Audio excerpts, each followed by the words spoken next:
who had played a lot of minutes actually for Binyan. In fact, 9 minutes, 9.5 minutes.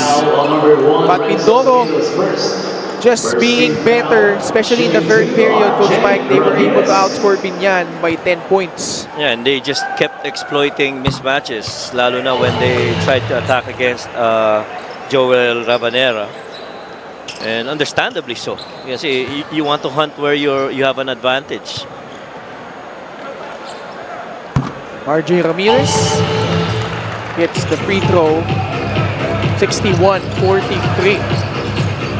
18-point lead for Mindoro. One of the better free throw shooters of Mindoro from last season, shooting 73%. Lopez.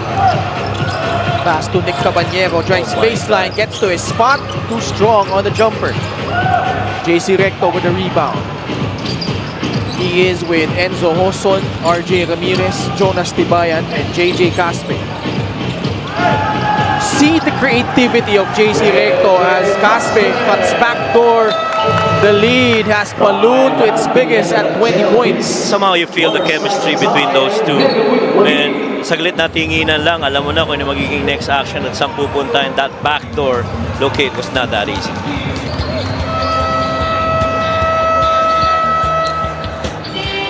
This was the nice pass by JC Recto. Ganda rin ang off-ball movement dito ni JJ Caspe. Grabe yung pinapakita ngayon so far ng Mindoro, Coach Mike. Tingin ko ito naka-quarters to mga to magkakasama eh. Kasi ang ganda ng familiarity sa bawat isa. JC Recto right there, 11 points, 2 rebounds, 6 assists. Pinasok na no, si J. Mark Malyari, maging si Big Boy Hernandez. If anything, Coach Mike, ano nakita mong major shift sa ginagawa ng Mindoro ngayon compared to what they were doing last season? They were na hindi sila solely tumitingin lang sa 3-point shot making. Well, nandun pa rin yun, pero malinaw yung tingin sa loob eh. Katulad kanina yung play with JC Recto and JJ Caspe. Malinaw na hindi lang sila tumitingin sa kung may panira ba sa labas, kundi kung may pagkakataon na lumapit at makakuha ng ng paint touches and paint scoring. Well, obviously, this is the preseason, so a lot of things for Binyan, no? Yun naman yung purpose, no, of this preseason is for you to work out some of the kinks that you need to iron out. Let's not forget, for Binyan, they have a lot of pieces added on to this roster. JC Recto with 14 points, 6 assists, his first 3-point conversion. Oopsie, Big Boy, Nicky Perez. Si Nicky na naman. Kanina pa na-involve si Nicky Perez sa ganyang activity. Talagang nagko-compete lang. And alam mo naman si Big Boy, Big Boy Hernandez. Hindi rin naman basta atras yan sa mga ganyang klase ng activity. Fourth foul on Kyle Perez.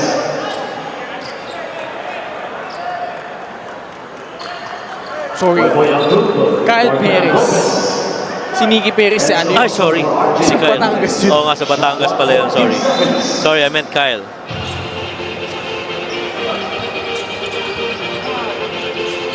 Caballero on the left side. KG free for a free. Shot fake. Still can buy a bucket itong Binyan. Pinalipad na si Recto doon, pero sayang. Sisipin mo eh, para dito sa Mindoro, you lose a guy that set the record for most threes by a mile, Nino Comboy.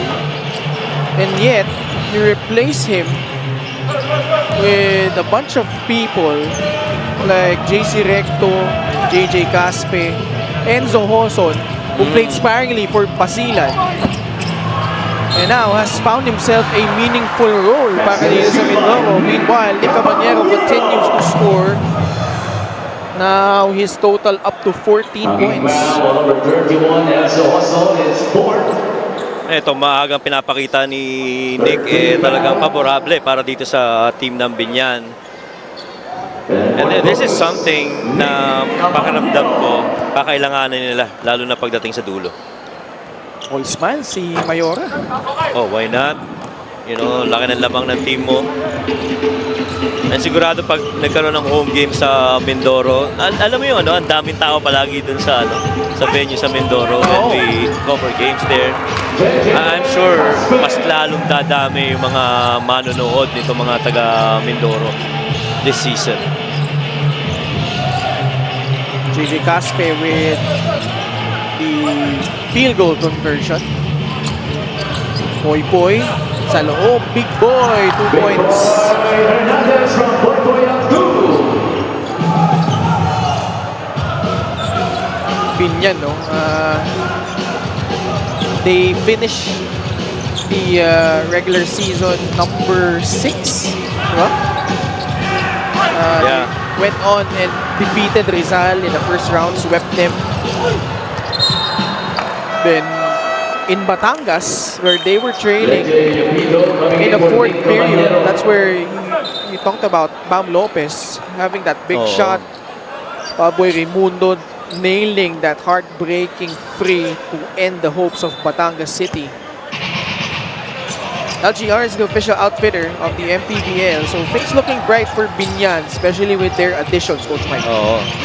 Tsaka malinaw naman yung yung aspiration rin nila Coach Monsing Talisayon for the entire Binyan team and their fan base is really na makabalik doon kasi ito na yung pinakamagandang yung season 7 ang pinakamagandang naging panakos nila sa isang season dito sa MPBL, kaya gusto nilang ulitin yon, kaya naman dinagdag na itong mga panibagong malalarong ito na hopefully pagdating doon magawa yung mga gusto nilang mangyari para maka-advance rin sila first to claim the South title and then eventually get into the national finals.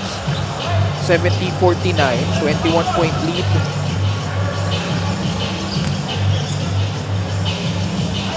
Canaleta sa loob. Big Boy. Daming nakapabang. 3-second violation. Was parked in the lane too long. Ito si Big Boy. Ivan Gudyamat. Ivan Kudyamat. And Coming in. JB JB Villaricruz as well. For JJ Caspe and JC Recto. How about the debut, Coach Mike, of Nick Cabanyero with Binyan? What do you think about his performance? Well, very promising.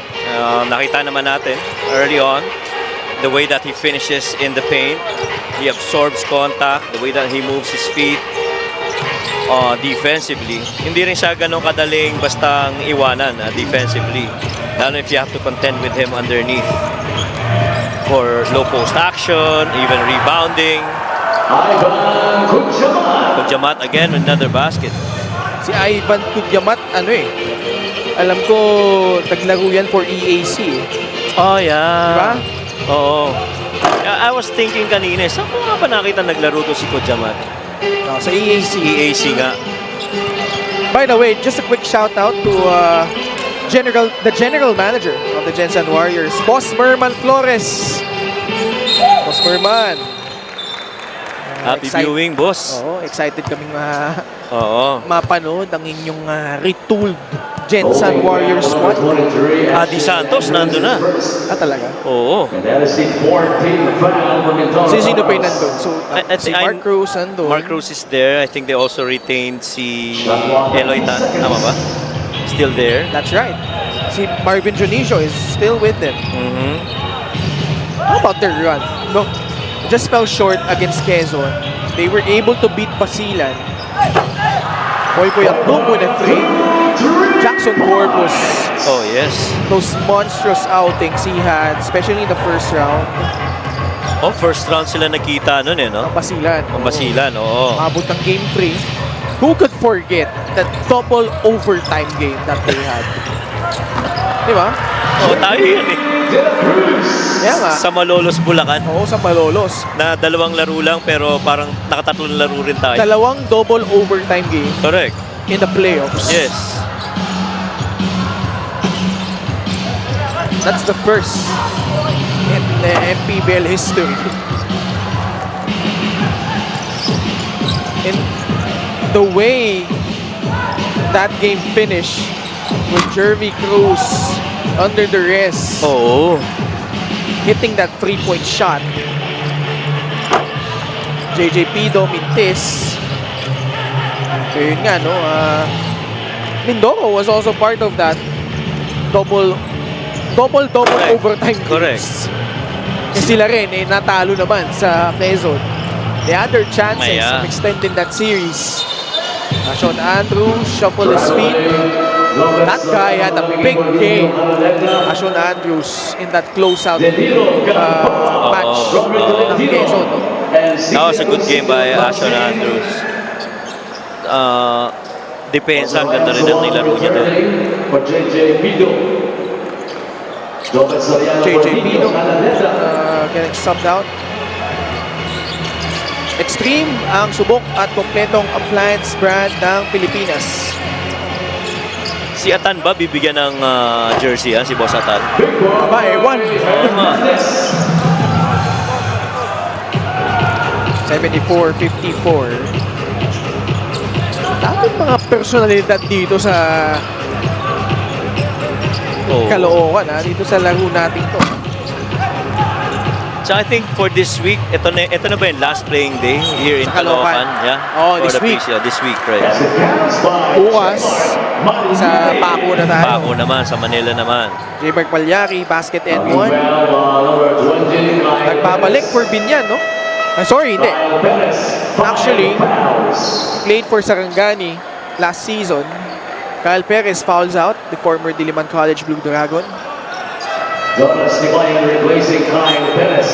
He brings size and length, no? Para dito sa Tamaraw. So si Kyle Perez. J-Mark, chance to complete this 3-point play. MoneyPay, the digital wallet built for the community. J-Mark, isa to sa mga ano rin matitibay na mga gwardiya. Uy! My goodness! Nanonood isang close na kaibigan ni Joel Rabanera Sino? from Korea. Kevin Kiambao. KQ! KQ! What's up, KQ? Kaya pararating natin yung balita dyan sa kaibigan mo si Joel.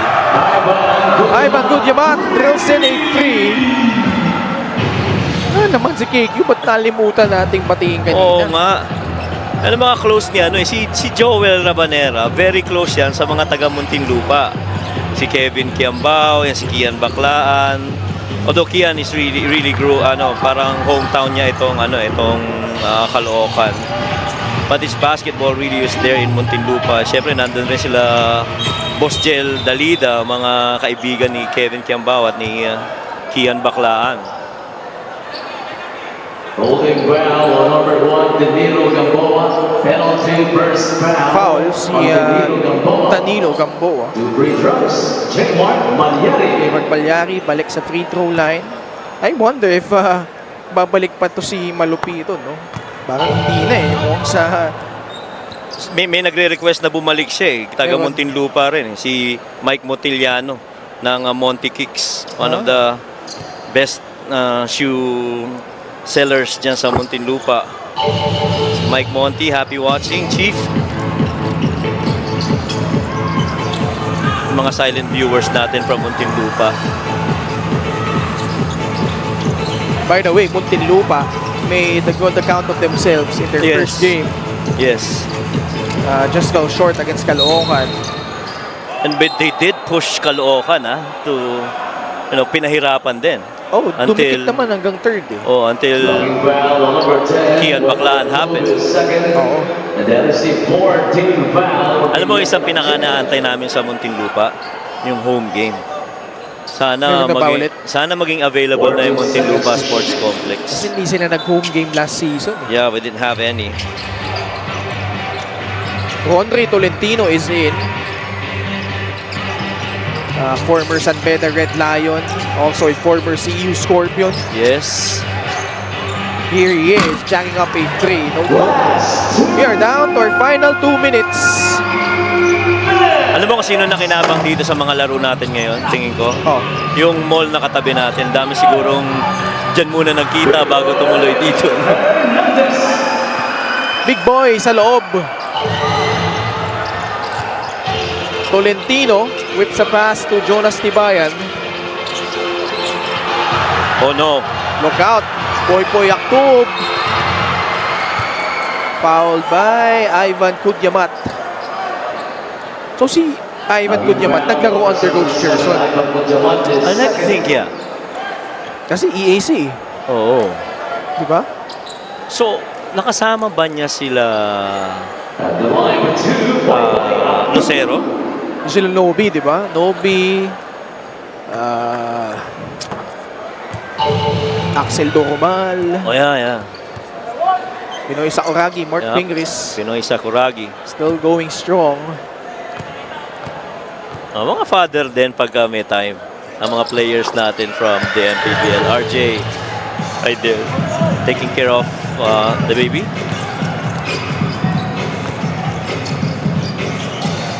Kudyamat having trouble bringing the ball down. It results into a turnover. Ibabalik pa kaya si Joel? Parang hindi na eh. Doesn't seem like it. Yeah. Malyari though, can't hit the free. Jopet Soriano the rebound. Naagaw na ni Ivan Kudyamat. Pitches it ahead. Poy Yaktub catching it. Yaktub takes off. Finger roll won't work. Ibang klase talaga yung take-off dito ni Poy Yaktub. Tolentino will scoop it up and in. 79-63, under a minute left. And when you talk about Poy Yaktub, you go back to that game when we had ilang dunks ba yung ginawa niya nun? Sobrang dami nun. 7. 7, yeah, 7 dunks. Record yun. Yeah. That happened in, I think, in Imus. Sa Imus, tama. Yeah. Kasi dati siya naglaro sa Imus din. Alongside under Coach Boyd Fernandez. Rondre for 3. Off. At Mindoro will secure their first win in impressive fashion. Pretty much a wire-to-wire victory para sa kanila behind a collective effort from them. But nice debut rin para sa Binyan with Nick Cabanyero, 14 points. Boy, but JC Recto is there for the Mindoro Tamaraws. Oh, he's just one of the many pieces that have actually, in a way, exceeded expectations. You know, you'd like to think na medyo may adjustment period pa, pero not at the way that he played. He was running off of breaks, getting in transition, scoring off pull-ups, defending, and making acrobatic shots. Final score, 65 for Binyan Megawagi at 79 para sa Mindoro Tamaraws. And what an eventful day number 3